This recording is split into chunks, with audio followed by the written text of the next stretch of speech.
Peace, y'all. My name is Professor Aaron Bray, and for summer 2024, we're offering a course called Justice, ? In this course, we're going to explore multiple different types of justice: criminal justice, restorative justice, even transformative justice.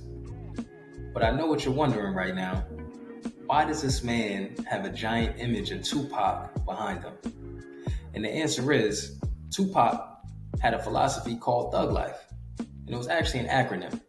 It stands for the hate you give little infants F's everyone. And it's this philosophy that will serve as the foundation for a lot of our analysis in this course. So we're going to listen to some of his greatest hits. We're going to read some of his most impactful writing.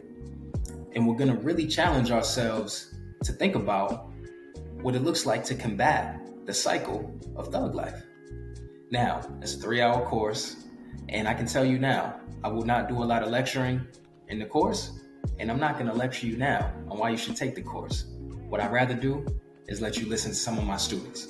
Hi, I'm Daniel. I'm Amadou. And Aaron's one of my favorite professors, and I highly recommend taking this class. Yeah, he really makes you think critically and opens your eyes up to your morals and the world around you.